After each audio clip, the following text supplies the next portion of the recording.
How's it going, everybody? In today's video, I'm going to show you how to swap out your gauge cluster on your, well, this one's a 2006 F-250 6.0 Power Stroke. Now, the issues you can have with gauge clusters are, obviously, gauge cluster not working. It also causes your power windows not to work, and a bunch of other stuff. It'll make it freak out and stuff like that. So I'm going to go ahead and get into, swapping it and stuff like that, but this will cause a lot of different issues. Now what you're going to obviously need first is a gauge cluster that's preferably already programmed to your truck. If not, you can get another gauge cluster and then have it programmed to your truck, but I went ahead and just bought one that they programmed it already beforehand off of my VIN, and I should be able to toss it right in there and it should work. But let me go ahead and start off by saying what you want to go ahead and do is just kind of get either your hands behind here or a pry tool and go ahead and pry all the way around this. You got to be careful because this is older plastic, but you're going to want to go ahead and just pry out all around it. This all just pretty much pulls out, and yeah, let's go ahead and get that out. I'll go ahead and show you the rest.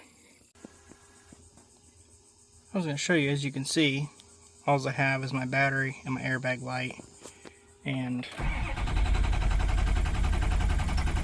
if the truck will start. Truck still starts. Now obviously we have no power windows and a bunch of other stuff doesn't work, but yeah.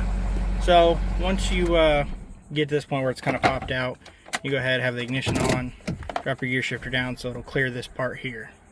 Yep. And what you're going to go ahead and do is you're going to unplug this switch back here, and then there'll be some switches and vacuums, I believe, that you can unplug back on this panel. If you have a four-wheel drive truck, obviously you want to unplug your four-wheel drive switch also. Now, a lot of times I use like a small flathead just to be able to pull the clips off, but yeah, I can't really show doing all that, but I'll go ahead and do that and get it out of the way first.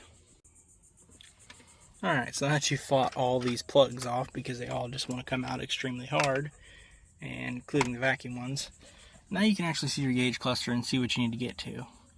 Now, you've got 4 bolts. That one down here, or the wiring, whatever that goes to.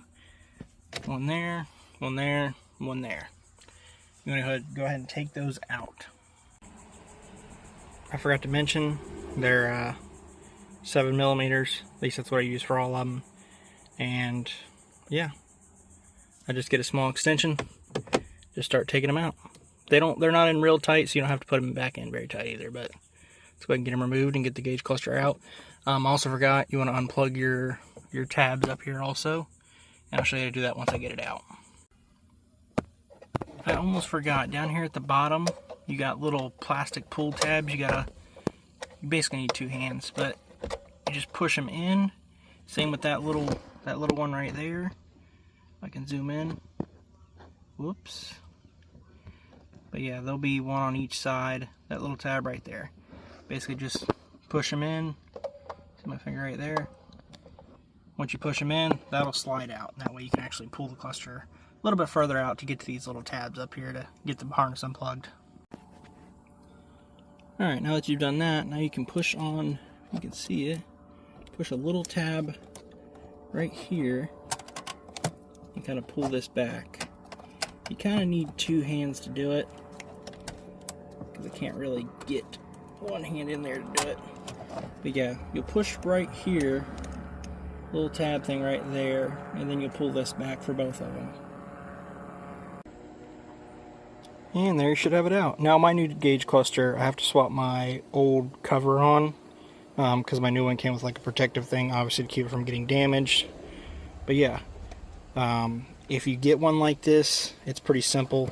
It's just the little tabs kind of come undone all around it. Basically pull it off of there. This one's already been broke a few times, as you can see.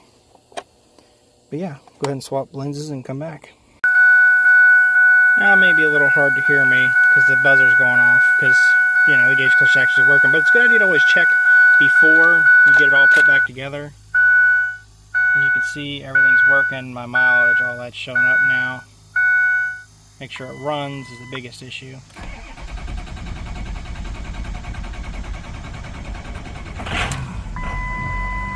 As you can see, it fired up and runs, which is good.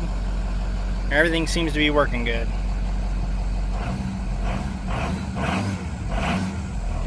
is good. Now we can go ahead and get our cover back on there and get everything else figured out. Also, our radio's working now. But yeah, let's go ahead and do that. Oh, sorry for the loud Ford beeper, but as you can see, it's working. It's plugged in. Case is back on it. Now obviously what you want to do is you want to plug in your little thing down here on the bottom for your gear shifter selector. Mine's broke, so it doesn't really matter all that much, but I still put it in so you can see park, neutral, reverse, all that. But yeah, now you just want to kind of repeat the steps. You know, plug it in, plug that bottom part in, and put all your bolts back in. Then we can go ahead and start putting on our cover back on. Let's go ahead and do that. Alright, now once you got it plugged back in, everything should be working now. Including radio and all that. Yeah, everything should be good to go from here on out.